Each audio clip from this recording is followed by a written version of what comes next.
Audio Jungle. نحمده ونستعينه ونستغفره ونعوذ بالله من شرور أنفسنا ومن سيئات أعمالنا من يهده الله فلا مضل له ومن يضلل فلا هادي له أشهد أن لا إله إلا الله وأشهد أن محمدا عبده ورسوله أما بعد. Alhamdulillah, pada pagi ini kita dapat bertemu lagi dalam munajat kita, sesi program ataupun kita boleh katakan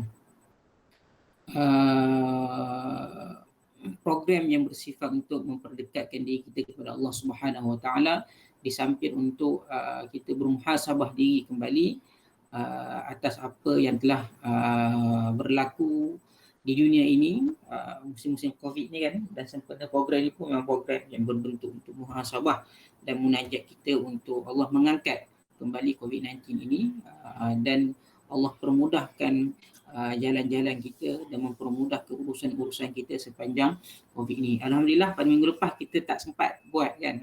Saya ada beberapa urusan, pagi-pagi dah ada urusan kan. Mesti pelik kan. Tapi ada beberapa urusan yang perlu saya settlekan lah. Lepas subuh kadang ada je program-programnya kan.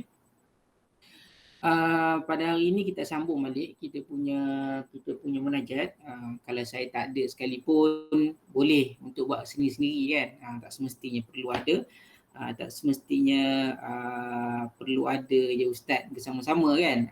Sebab kalau baca setakat kalau baca Yasin, Al-Kahfi tu boleh untuk sendiri, untuk untuk mengamalkan, bukan semesti nak baca Quran ni kan ada ustaz.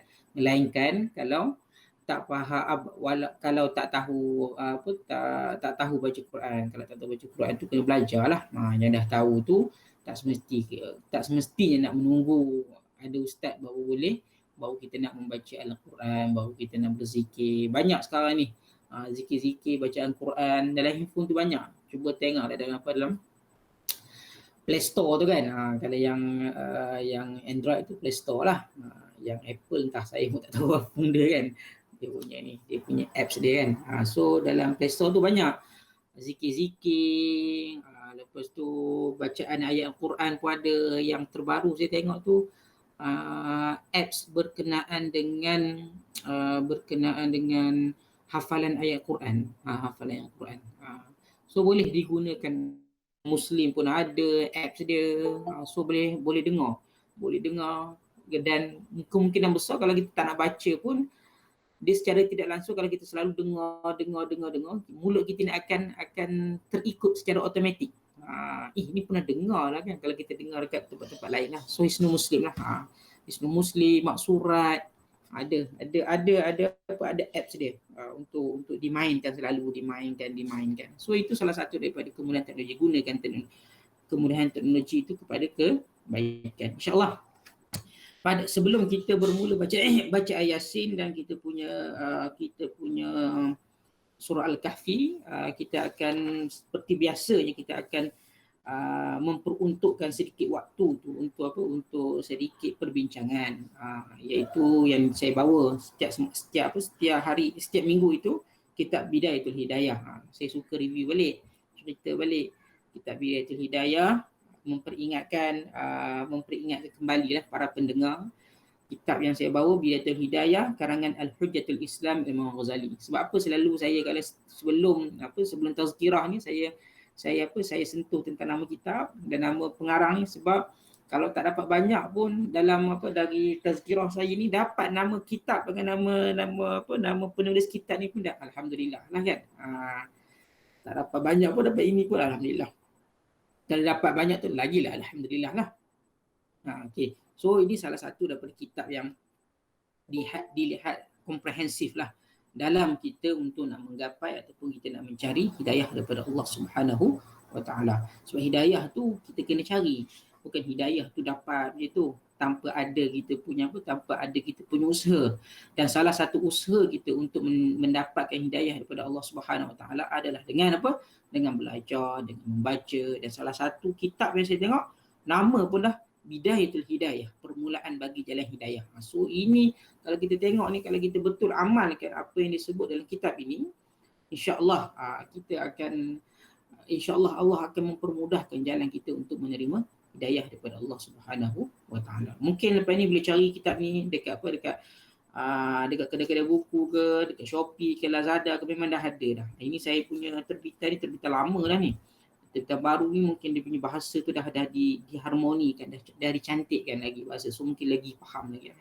Okey, minggu sebelum ni kita dah sampai ke bab adab yang ke-8.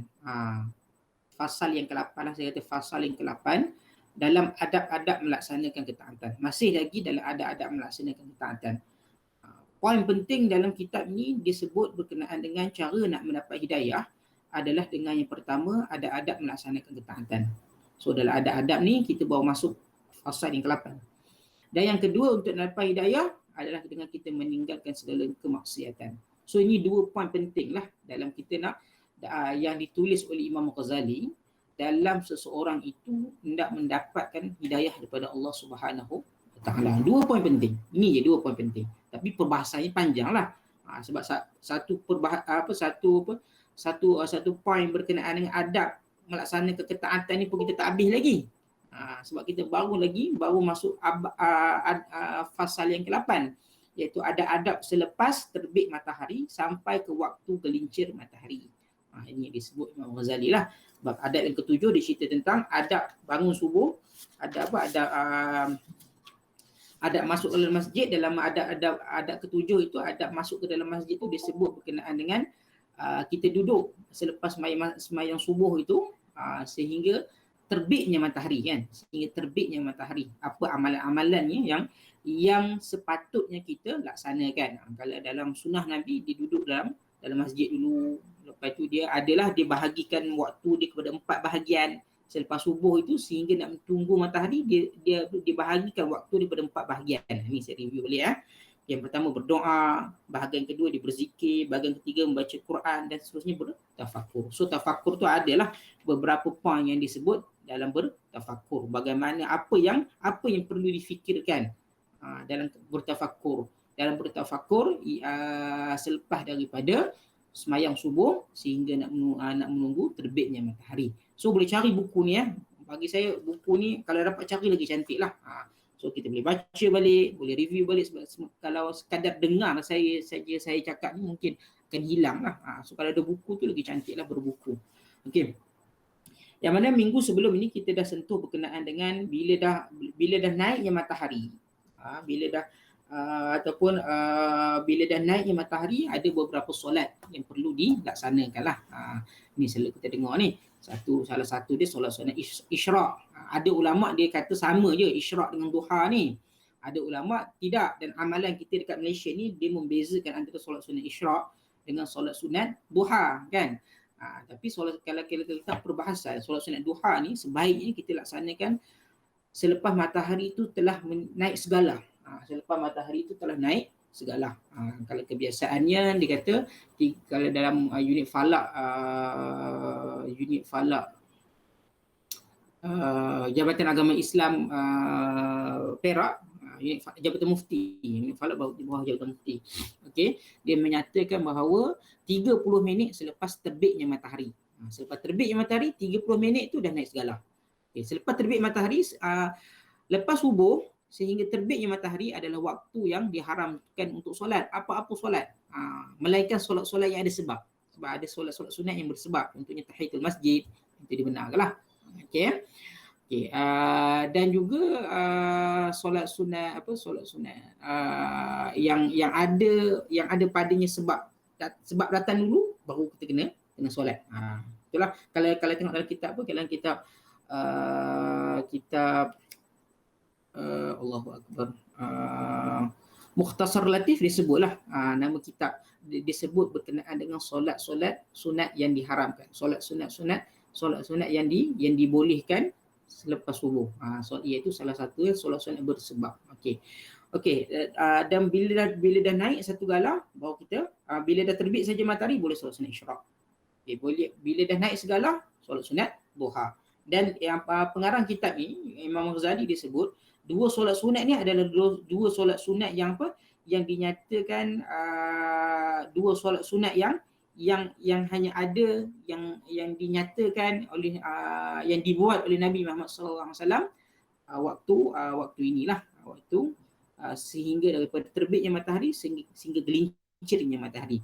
Waktu gelincirnya matahari itu adalah waktu apa? Waktu dah nak solat zuhur. Ini cerita tentang adab-adab yang kita perlu buat setelah ataupun selepas terbitnya matahari, lepas subuh lah, dah habis subuh tu sehingga gelincirnya matahari. Gelincirnya matahari ni dah nak zuhur. Dah nak zuhur lah, gelincirnya matahari maksudnya dah tergelincirnya bayang-bayang kita tu. Baru boleh solat zuhur. So apa amalan-amalan dia? Dan salah satu dia amalan dia adalah kita mulakan dengan solat sunat isyraq dan solat sunat duha. Okey, lepas tu dia kata selebihnya lepas itu kita kena penuhi kita punya kehidupan harian siang kita. Kehidupan pagi kita itu bermula daripada terbit matahari sehingga tergelincirnya matahari dengan yang pertama mencari ilmu. Disebut dengan pertama tu dengan mencari ilmu lah, yang utama dengan mencari ilmu. Iaitu ilmu yang apa? Ilmu yang bermanfaat lah.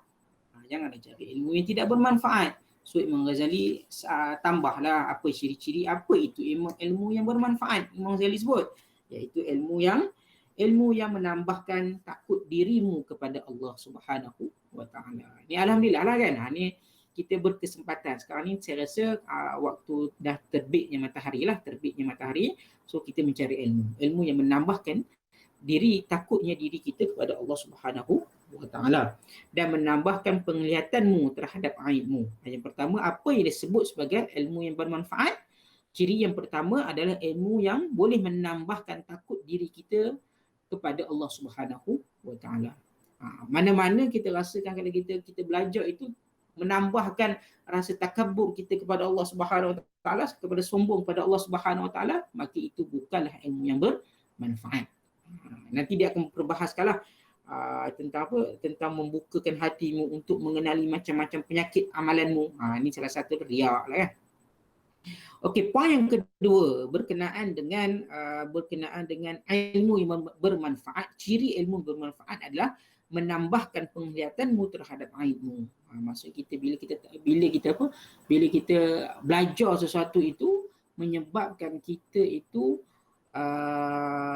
nampak aib kita banyak lagi. Banyak tak cukup lagi ni. Apa yang aku dah buat selama hari ni kan. Rupanya aku dah buat maksiat. Kalau orang nampak ni mesti malu aku. Ini salah satu daripada kriteria ataupun ciri-ciri sesuatu ilmu yang bermanfaat. Maksudnya dia boleh memberi muhasabah kepada kita balik. Melihat apa yang aku dah buat. Contohnya kita belajar kitab tentang kitab Bidayatul Hidayah. Ustaz suruh adab yang ketujuh ke, adab yang kelima ke, adab yang keenam ke. Selama hari ni aku salah lah ni. Kalau orang nampak ni salah ni kan. Adab mandi wajib lah apa. Selama ini salah ni, kalau orang nampak ni malu. Sebab aib ni adalah apa? Apa itu aib? Aib itu adalah salah satu benda yang boleh memalukan kita. Yang boleh mendatangkan menjatuhkan maruah kita. Sebab aurat-aurat pun dia punya perbahasannya macam itu jugalah. Itu kalau penting. Kalau kita tengok dalam perbahasan aurat adalah sesuatu yang menutupi satu benda yang mengaibkan kita. So itu kalau kita tengok konsep aurat ni, kita kena tutup aurat. Sebab aurat tu adalah benda yang memalukan kita, yang mengaibkan kita lah. Okey. Sebab kalau kita tengok aib kita ni boleh hidup kat dunia ni sebab apa? Sebab Allah tutup aib kita. Itu dalam hadis Nabi, sunnah Nabi Muhammad SAW menyatakan berkenaan dengan kita ini kena tutup aib kita sendiri. Sebab apa? Sebab Allah dah menutup aib kita. Takkan kita nak membuka aib kita sedangkan Allah dah menutup aib kita. Kalau orang lain tahu aib kita, ya Allah, kan? Kemungkinan besar kita ni tak boleh nak hidup kat dunia ni kan. Rasa malu nak jumpa orang. Semua itulah. Okey, dan yang ketiga, ciri yang ketiga adalah menambah makrifatmu. Menambah makrifatmu. Makrifat ni maksudnya makrifat kamu dalam apa? Dalam engkau beribadat akan Tuhan, menyedikitkan kegemaranmu terhadap dunia, terhadap negeri dunia, dan menambah kegemaranmu terhadap negeri akhirat. Ini makrifat ni. Cerita tentang orang-orang makrifat ni banyaklah benda-benda yang kadang-kadang tidak bertepatan dengan Islam, tidak bertepatan dengan syarak. Bila sebut tentang orang-orang ahli makrifat lah apalah kan. Tapi makrifat yang disebut ni adalah makrifat dalam kita, pengetahuan dalam kita dalam kita beribadat kepada Allah Subhanahu Wa Taala, dan menyedikitkan kegemaranmu terhadap negeri dunia. Negeri dunia ni kalau dalam kita lama memang disebut tentang negeri dunia. Apa itu negeri dunia? Negeri dunia kita sekarang ni lah. Sebab buka kita lama, dia memang akan guna perkataan negeri dunia, negeri akhirat. Okay? Dan menambah kegemaranmu terhadap negeri akhirat, menambah kesukaan kita untuk beribadat, beribadat lillahi ta'ala untuk negeri akhirat kita, untuk amalan ataupun bekalan akhirat kita. Dan juga untuk membukakan pintu hatimu. Yang mana ilmu manfaat adalah ilmu yang boleh membukakan pintu hati kita mengenali bermacam-macam penyakit amalan. Ini penyakit amalan ni banyaklah. Yang salah satunya adalah riak, sombong, takabur kan. Riak ni nak bagi orang nampak kita buat kerja ini, kita buat amalan ini, tayang dekat Facebook, tayang dekat WhatsApp status kan. Susah nak jaga riak ni. Sebenarnya kan tak semua orang mampu. Takut itu sebenarnya kalau dalam hadis Nabi Muhammad sallallahu alaihi wasallam, dalam kita dalam sedekah ni kena semacam kita kena umpamakan bahawa tangan kanan yang memberi itu, tangan kiri tidak mengetahui. Seolah-olah macam itulah yang tangan kanan kita tu memberi kepada orang lain, sampai tahap macam tu kan. Tapi ada yang perbahaskan, kita tulis dekat WhatsApp status, kita tulis dekat mana, dekat Facebook, dekat macam-macam lah, untuk orang lain pun nak bersama-sama untuk nak menyuruh orang lain amar makruf juga kan. Wallahu alam, itu pun bergantung pada niat kita kan. Niat kita, kalau niat kita itu pun kalau hati kita dan niat kita itu memesongkan atas apa yang kita kerjakan, maka segala amalan kebaikan yang kita laksanakan tidak akan mendapat perhitungan daripada Allah Subhanahu Wa Taala. Ini yang kita risau ni. Dah berinfak banyak, berjuta-juta, beribu-ribu kan. Tapi disebabkan kesilapan kita dalam menafsirkan kita punya kebaikan. Yalah, menafsirkan kebaikan maksudnya dia letakkan dia punya gambar, bagi orang buat video begitu, nyatakan tentang amalan bersedekah lah, infak lah kan. Tapi dalam masa yang sama terdapat sekelumit aku kita bagi orang tahu aku buat. So benda itu boleh merosakkan amalan kita. Ini susah sebenarnya kan. Saya pun kadang-kadang susah walaupun orang panggil ustaz kan. Tapi benda-benda yang melibatkan ini memang susah. Itu kalau boleh benda-benda yang melibatkan media-media sosial ni, kalau boleh nak tutup je kan. WhatsApp ke apa ke, kalau tengok saya pun jarang nak update status ni lah apalah kan. Biarlah itu, kalau antara amalan kita tu amalan kita lah kan, insyaAllah lah. Yang pasti kalau kita, bagi saya mungkin kita boleh mendoakan orang lain, di samping kita berinfak kepada orang lain, untuk kita nak amar ma'ruf nahi mungkar itu, mungkin kita boleh amar ma'ruf tu kita berdoa kepada orang lain supaya orang lain pun dapat berinfak sama seperti kita lah. Okey. So riak ni memang amalan yang secara automatik boleh menolak kita punya amalan-amalan kebaikan. Sebab salah satunya kita tahu riak ni adalah syirik kecil. Syirik kecil kan. Syirik khafi, syirik khafi, syirik jali. Syirik jali ni yang nampak lah. Syirik khafi ni, syirik jali ni memang kita nampak. Dia pergi ke majlis kematian orang kafir tu, dia buat amalan orang kafir tu kan. Contohnya kalau orang kafir tu, orang Cina, orang yang beragama Hindu tu, pakai calik-calik ni pada majlis kematian. So dia pun buat macam tu. So boleh jatuh syirik jali dalam dia punya akidah ni kan. Risau-risau takut terkeluar daripada agama Islam. Itu penting tu. Kita kalau akidah ni kita tidak boleh berkompromi walaupun sedikit. Kita tidak boleh berkompromi walaupun sedikit lah. Okey, jadinya kita boleh tahu salah satu daripada ciri-ciri ilmu yang bermanfaat yang disebut oleh Imam Ghazali dalam kitab ni adalah ilmu yang boleh membukakan pintu hati kita, yang untuk kita mengenali macam-macam penyakit amalan. Penyakit amalan ni banyak sangat, banyak sangat-sangat lah. Riak, sombong, takabur tadilah yang saya sebut tadi. Okey, dan juga ciri yang seterusnya dan ilmu yang bermanfaat itu ialah ilmu yang menambahkan pengetahuanmu terhadap tipu hilah syaitan dan penipuannya. Banyaklah. Salah satu kalau kita boleh tengok karangan Imam, buku-buku karangan ataupun kitab-kitab karangan yang telah Imam yang telah ulama-ulama terdahulu rangka adalah kitab Talbis Iblis. Talbis Iblis. Talbis Iblis. Yang mana kitab tersebut membincangkan tentang bagaimana iblis ini dia menggunakan amalan-amalan kebaikan yang manusia sentiasa buat untuk menyebabkan manusia itu masuk ke neraka juga. Nampak macam benda itu benda baik. Mana nampak benda baik. Salah satu bid'ah lah, dia sebut bid'ah. Dan banyak lagi lah, bukan tentang bid'ah sahaja. Sebab bid'ah ni kadang-kadang kita nampak benda tu baik, tapi sebenarnya dia bertentangan dengan sunnah Nabi Muhammad sallallahu alaihi wasallam. Contoh saya dulu bagi ni lah, solat subuh. Okey. Kebiasaannya kalau benda-benda yang melibatkan talbis iblis ni, dia adalah kitab tu kitab Ibn Qayyim. Talbis Iblis, Ibn Qayyim. Saya Ibn Qayyim, saya lupa, nanti saya check balik. Yang mana dalam kitab tersebut disebut amalan-amalan kebaikan pada mata dan akal fikiran manusia itu dilihat sebagai baik. Tapi di sisi Nabi dan di sisi Allah Subhanahu Wa Taala ianya tidak ada kebaikan padanya. Salah satu contoh sebagai tadi subuh lah, solat subuh.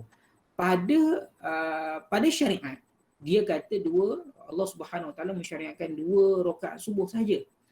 Tapi disebabkan manusia ini menambah ni bid'ah, menambah benda-benda yang baru ni, dan menyebabkan dia kata kalau solat subuh ni 2 rakaat pun dah cantik, dah hebat.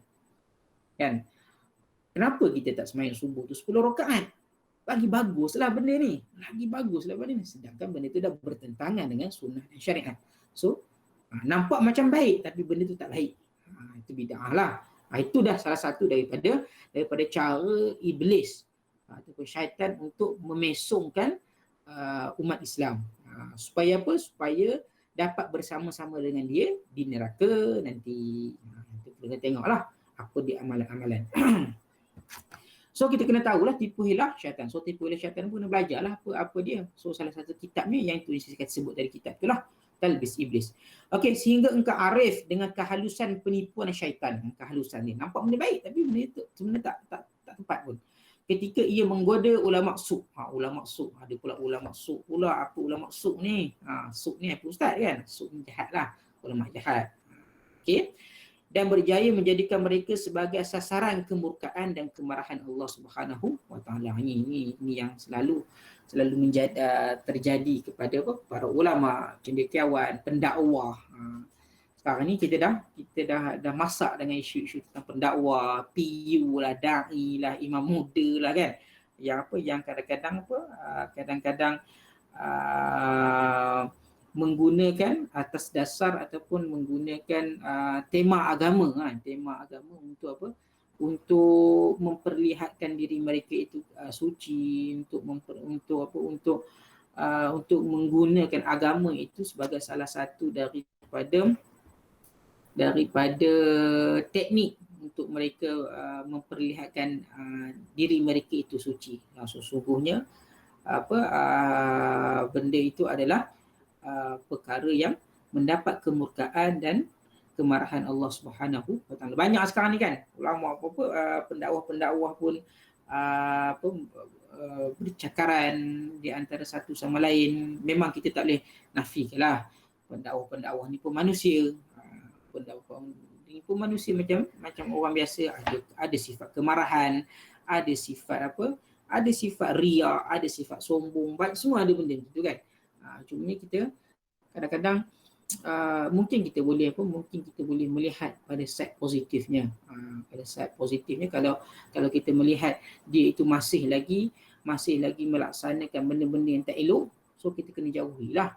Kalau dia itu pun memang kita dah bertaubat, tidak melaksanakan benda-benda tersebut, benda-benda yang tak elok tersebut, so dia akan jadi kita boleh terimalah dia punya perbuatan tersebut lah. Perbuatan taubat tadilah ya. Okey. Dan kita tengok juga kalau tengok agama ini dia menjadi salah satu daripada benda yang semua orang nak guna. Semua orang nak guna tentang agama ni kan. Bila nak kuatkan hujah, guna hujah agama. Bila nak menarik perhatian orang, gunakan hujah agama. Sedangkan dia semayang pun tak, kan? Sedangkan dia puasa pun tak, melaksanakan agama pun tak. Itu yang disebut sebagai penunggang agama. Time nak memperlihatkan orang, nak memperlihatkan diri itu macam suci, dia akan menggunakan agama. Ini disebut sebagai penunggang agama. Tapi dalam kitab karangan Imam Ghazali ni dia senaraikan beberapa contoh-contoh ataupun ciri-ciri ulama su pula. Ulama su ni adalah sebab apa? Ulama su adalah mereka yang telah membeli dunia dengan agama. Membeli dunia dengan agama. So apa-apa perkara yang melibatkan keduniaan itu mereka datangkan dengan hujah-hujah agama untuk orang menderma pada dia lah. Banyaklah, pelbagai lah cara dia. Okey, dan menjadikan ilmu sebagai alat digunakan untuk mengambil harta sultan, untuk memakan harta wakaf, untuk memakan harta anak yatim, untuk memakan harta orang miskin, untuk memakan harta orang Islam. Ini salah satu daripada ciri-ciri ulama su ni. Dia orang jadikan ilmu yang dia orang ada tu untuk memakan, untuk mengambil sebagai alat untuk mengambil harta sultan. Harta sultan ni lah maksudnya merampas harta lah. Merampas harta, menggunakan harta dengan cara yang salah, mengambil harta dengan cara yang salah kan. Lepas tu buat madrasah tahfiz. Sebenarnya rupa-rupanya madrasah tahfiz tu dan rumah anak yatim tu bukanlah untuk anak yatim je sebenarnya. Dia yang bermewah-mewah. Dia pakai Alphard, dia pakai kereta-kereta mewah, rumah besar banglo. Yang kena cari apa? Yang kena cari duit anak-anak yatim. Ini tak betul ini yang tak betul ni. Ini tak betul. Dan juga harta-harta orang yatim yang anak yatim, orang miskin ni hanya dia punya digunakan untuk sebagai dia punya method sahaja untuk dia nak mengumpulkan harta dia. Yang mana sebab orang bila orang tahu, bila orang dengar anak yatim, orang miskin, orang akan rasa macam luluh hati. Akan nak nak menderma lah, pelbagai lagi lah. So mereka gunakan orang-orang ini ni untuk apa? Untuk memperlihatkan diri mereka itu suci. Itu adalah maksud. Maksud. Tak kisahlah. Kalau dia bukan ulama pun kadang-kadang dia mempergunakan orang-orang yang kita sebut sebagai anak yatim, orang miskin, pelajar-pelajar kan. Pelajar-pelajar selalu kena macam itulah. Pelajar-pelajar untuk memperlihatkan dia ini selalu berinfak pada orang-orang tersebut yang saya sebut tadi lah. Selalu berinfak untuk memperlihatkan dia itu suci daripada segalanya. Itu yang disebut sebagai salah satu orang yang mempergunakan agama lah. Okey, di sepanjang hari mereka hanya menghabiskan masa untuk mencari pangkat dan kedudukan di hati manusia. Sebab nak memenuhi hati manusia ni sanggup dia melakukan semua perkara-perkara yang diharamkan oleh Allah Subhanahu Wa Taala. Jadinya pelbagai caralah dia orang nak habiskan masa mencari pangkat ni dengan mencantas dengan politik yang tak habis-habis kan. Sekarang ni pun masalah politik kat Malaysia pun tak habis-habis juga kan. Rasa macam dah renyah dah. Saya pun dah rasa malas nak tahu lah kan. Malas nak tahu lah. Dengan kes COVID pun meningkat juga 22,000 semalam kan. Dan hari ni insya-Allah kita akan dapat PM yang ketiga pula dalam tempoh masa satu penggal ni kan. PM ketiga pula. Kita tengoklah siapa yang akan menjadi PM. Siapa yang betul-betul nak membela rakyat kita kan. Okey. Dan takut juga dengan kes. Memang betul. Kes banyak kan macam-macam. Ya semalam pun ada juga kes. Kes tentang seks yang melibatkan pendakwa. Allah alam siapa, saya pun tak nak tahu pun siapa lantak lah kan. Ada juga tengok-tengok dalam grup-grup WhatsApp kawan-kawan bagi. Saya tak nak menyibukkan diri dengan benda-benda macam tu sebenarnya. Satu, kita membuka ruang untuk fitnah ni satu. Sebab benda tu pun tak confirm kan. Jangan kita membuka ruang lah. Kita pun tak tahu bukti. Kalau orang yang ada bukti tu lain cerita, kita nak cakap kan. Tapi pentinglah untuk didedahkan benda itu, sebab dikuatiri orang lain, mangsa-mangsa lain akan terkena juga. Siapa orang tu jangan kita nak nak perbah lebih kan, sebab kita tak tahu siapa, tak tahu di mana kebenarannya, sebab apa boleh terjadi macam tu kan. Saya pun kalau orang tanya, saya tak nak lebih-lebih sangat dalam kita nak komen, nak beri komen kan. Bukan kita orang selayaknya untuk komen benda-benda macam tu ya. Okey. Tinggalkan benda-benda tak bermanfaat itu. Tolak ke tepi kan. Gosip ni lah kata.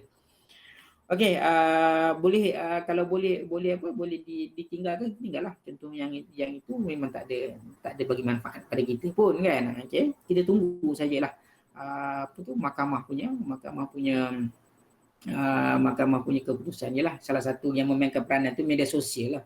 Yang betul, media sosial. Dia punya perkataan tajuk tu pun dah kadang-kadang dah memberi impak yang salah kan.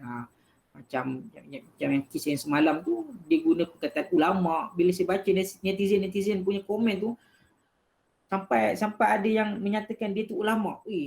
Sampai tahap macam tu ulama. Ulama dengan pendakwah ni lain tau. Ulama ni dengan pendakwah satu istilah yang berbeza. Tak boleh samakan setiap orang yang pakai lebay tu, pakai kopiah itu ulama. Jangan salah kita punya pengistilahan tu. Orang yang tak pakai lebay, tak pakai ni, tak boleh jadi pendakwah. Tak boleh macam tu. Jangan kita fikir macam tu, dan jangan kita istilahkan, jangan kita mindset kita dalam fikiran macam tu. Pendakwah ni kadang-kadang kita pun sendiri depan saya ni pun mungkin pendakwah juga. Balighu anni walau ayah kan. Sampaikanlah kepada orang daripada aku kan. Walaupun satu ayat. Itu dah pendakwah lah tu. Mungkin kita dalam grup WhatsApp kita bagi benda-benda yang bermanfaat pada orang kan. Orang melakukan amalan kebaikan itu pun pendakwah. Cuma level pendakwah tu lah. Mungkin kita bukan pendakwah yang masyhur kan. Itu pendakwah yang cikai-cikai orang kata kan, dalam grup WhatsApp je. Alhamdulillah, tak apalah. Kita dah laksanakan amar ma'ruf nahi munkar. Kan? Okey, ciri yang seterusnya dia kata mereka juga ulama su' itu, ciri ulama su' itu adalah mereka menunjukkan segala kebolehan di hadapan orang ramai dan memperlihatkan kefasihan lidah mereka dalam berbahas dan berbincang. Nampak macam hebat, pumpang, tapi kosong ni sebenarnya, tak ada apa kan, tak ada apa dia cakap tu sebenarnya kan. Ini orang yang mempergunakan. Ini dalam konteks agama lah. Kalau dalam konteks luaran tu banyak lagi lah kan. Ini dalam konteks agama. Kadang-kadang orang tu tak ada mengamalkan agama secara sempurna pun.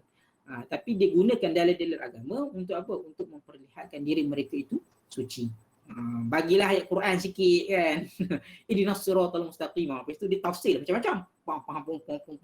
Sampailah apa yang dia hendaki. Apa yang dia hendak sebenarnya. Oh, sebenarnya dia nak ini je. Guna dalil agama, ihdinas siratal mustaqim. Nampak macam bang pakai dalil agama, tapi sebenarnya dalil agama tu tak tepat.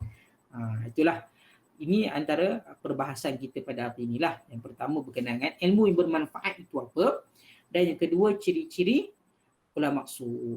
So bolehlah kita gunakan ilmu ataupun pengetahuan yang kita dapat hari ini untuk kita terjemahkan dalam kehidupan seharian kita. Untuk kita terjemahkan dalam kehidupan seharian kita, untuk kita muhasabah diri dan menilai kembali apa amalan-amalan yang telah kita laksanakan dan apa situasi-situasi yang kita boleh relatekan dengan apa yang kita dapat pada hari ini, insya-Allah. Okey, saya rasa untuk hari ini itu saja untuk kita tazkirah. Panjang lebar je, tapi tak habis satu muka lagi. Panjang lebar cerita tapi tak habis satu muka. Itu pun dah dekat setengah jam. Okay, tak apalah. Kita bukan dekat setengah jam, lebih daripada setengah jam dah. Dalam 40 minit dah. Okey. Tak apa. InsyaAllah pada minggu depan kita akan sambung lagi kita punya perbahasan berkenaan dengan adab yang ke-8 ini, iaitu adab selepas terbitnya matahari sampai waktu gelincirnya matahari. Salah satu dia adalah tuntut ilmu. Dan ilmu apa yang perlu kita buat adalah ilmu yang bermanfaat. Dan juga untuk kita nak mengenali ulama-ulama su'. Okey, kita akan sambung kita punya bacaan munajat kita hari ini dengan kita membaca suratul Yasin, yang mana kita hadiahkan bacaan Yasin kita pada pagi ini untuk siapa? untuk semua kaum, terutamanya kepada kedua ibu bapa kita lah yang masih hidup ataupun yang telah meninggal dunia, supaya Allah mempermudahkan segala urusan mereka dan Allah mengampunkan mereka. Dan juga kita hadiahkan baca Yasin kita pada pagi ini untuk semua, mungkin warga College Fikra, mungkin juga kita punya pelajar-pelajar yang mungkin mak ayahnya telah meninggal dunia disebabkan COVID-19 ke, ataupun telah meninggal dunia sebab apa-apa sekali lah sepanjang tempoh ini, supaya Allah memberikan kerahmatan dan keampunan kepada kedua ibu bapa ataupun orang yang telah meninggal dunia yang berkaitan dengan kita lah, yang ada kaitan dengan kita. Okay.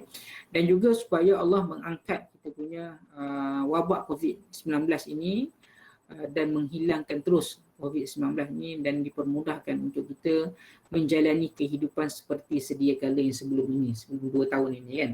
Okay. Dan juga kita hadiahkan juga bacaan Yasin ini untuk kesejahteraan negara kita lah, negara kita, supaya Allah menempatkan pemimpin-pemimpin yang sentiasa diberikan dorongan, panduan oleh Allah Subhanahu Wa Taala dalam mereka nak mentadbir negara kita. InsyaAllah pada petang ni kan akan dapat PM yang ketiga. 1, 2, 3. Yang ketiga. Yang keempat lah kan, sebab Tun Mahathir interim 2 kali kan. Yang keempat. Yang keempat. Okey, kita mula baca Yasin kita ni ya.